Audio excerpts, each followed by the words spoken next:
والے پر رب کی مسکراہٹ، احسار کسے کہتے ہیں؟ اپنے پر دوسروں کو ترجیح دینا، یہ احسار ہے۔ خود کو حاجت ہو اور حاجت کے باوجود دوسروں کو نوازتا ہے، یہ احسار ہے۔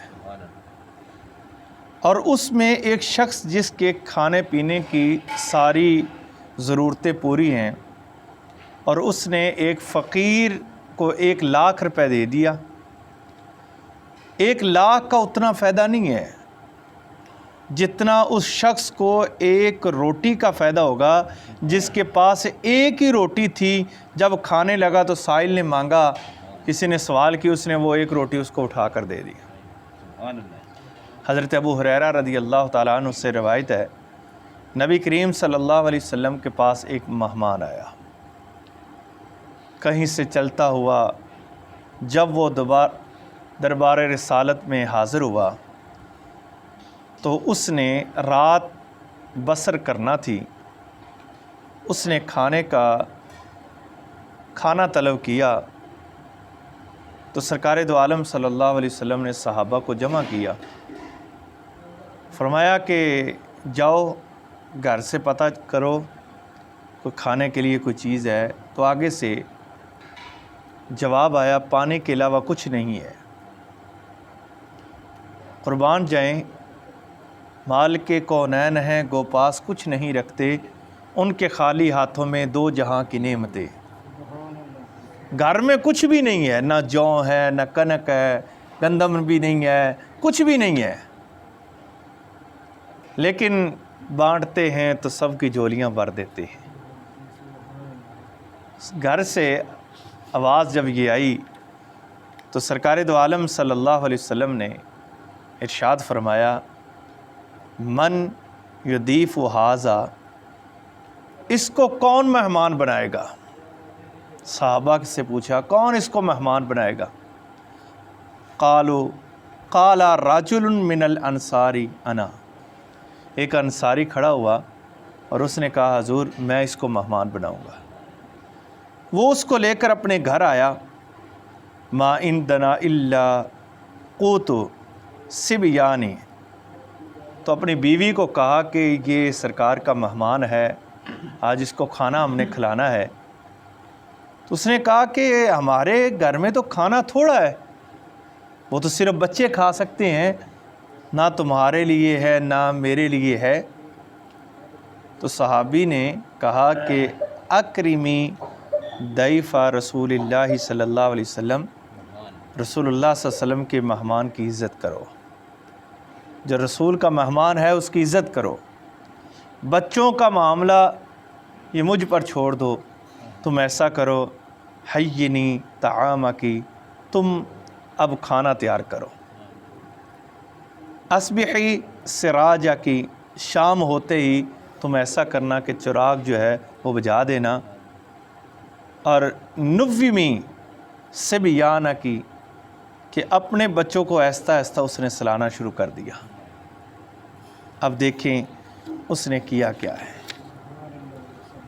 کہ اب کھانا سامنے رکھا، دیا بجھ گیا، اور وہ دونوں کھانا تو نہیں کھا رہے تھے لیکن اپنا منہ ہلا رہے تھے تاکہ اس کو محسوس ہو کہ کھانا ہم کھا رہے ہیں، تاکہ یہ کھانا نہ چھوڑے۔ تو یہ اس کا کام۔ جب صبح ہوئی تو سرکار دو عالم صلی اللہ علیہ وسلم نے سارے صحابہ کو جمع کیا۔ سرکار نے فرمایا، وہ صحابی جو رات کو مہمان ساتھ لے گیا تھا وہ کہاں ہے؟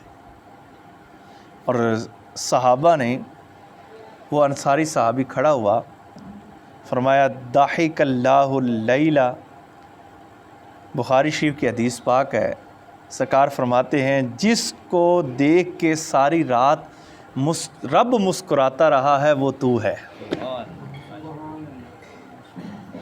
اللہ جس کو دیکھ کے مسکراتا رہا ہے،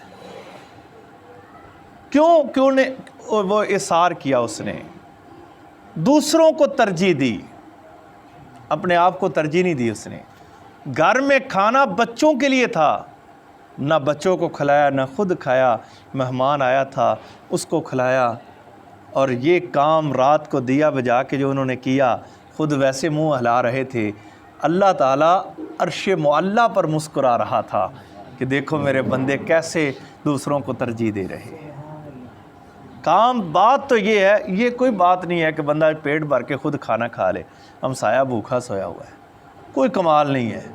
عام روٹین میں ہم کام کرتے ہیں، صبح شام 2 وقت کی روٹی 3 وقت کی بھی کھاتے ہیں، لیکن مزہ تو اس وقت ہے کہ جب وہی روٹی، اس کھانے کا، اس پیسوں کا کوئی فائدہ نہیں ہے۔ آپ کے پاس ضرورتیں ساری تھیں، آپ نے 1 لاکھ روپے اٹھا کر دے دیا کسی کو، کسی غریب کو، اتنا فائدہ نہیں یہ ہوگا جتنا آپ کے پاس روٹی بھی ایک تھی۔ جب آپ نے سامنے روٹی رکھی اور کسی سائل نے سوال کیا کہ مجھے روٹی دو، آپ نے وہ اپنے والی روٹی اٹھا کر دے دی، یہ اثار ہے۔ اصل بات یہ ہے، ہمارے گھروں میں کافی مال پڑا ہوا ہے، گندم پڑی ہوتی ہے، لیکن جب فقیر سوال کرتا ہے تو ہم کہتے ہیں اللہ بھلا کرے، اس کے علاوہ اور ہمارے پاس ہے کیا؟ سب کچھ ہے، ساری سہولتیں موجود ہیں ہمارے گھروں میں۔ جب کوئی سائل سوال کرتا ہے تو ہمارے پاس کچھ بھی نہیں ہوتا۔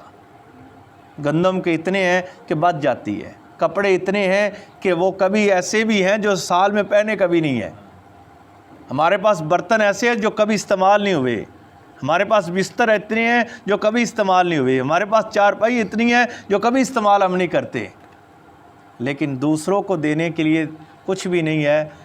اس کا مطلب ہے ہم اندر سے بیمار ہیں، ہمارا ایمان بڑا کمزور ہو گیا ہے، ہم اندر سے کافی زیادہ بیمار ہو چکے ہیں، ہمارا ایمان اندر سے نکل چکا ہے، دوسروں کو کوئی ترجیح نہیں ہے۔ لہٰذا دوسروں کو ترجیح دو۔ اگر تم سکون چاہتے، جتنا مزہ کسی کو کھلانے میں آتا ہے نا، اتنا خود کھانے میں نہیں آتا۔ اگر روح کی پاکیزگی چاہتے ہو، روح کو آپ تازہ کرنا چاہتے ہو نا، تو کسی فقیر کے پاس بیٹھ کے کھانا کھا لو۔ مانگتے ہوئے شخص کو کہو آج یار آؤ، جیسے تم نیچے بیٹھے ہو میں بھی آپ کے ساتھ بیٹھ کے کھانا کھاتا، جو خود کھاتے ہو وہ اس کو کھلا دو۔ جب وہ جو کھا رہا ہے اب تم بھی اس کے ساتھ بیٹھ کے وہ کھا لو، جو مزہ اور جو چاہت اور جو سکون وہ آئے گا نا، وہ آپ ساری زندگی نہیں آ سکتا آپ کو۔ اگر روح آپ کی کہے کہ مجھے سکون ملا ہے تو آپ دوسروں کو ترجیح دیں، اثار کریں۔ اللہ عمل کرنے کی توفیق عطا فرمائے۔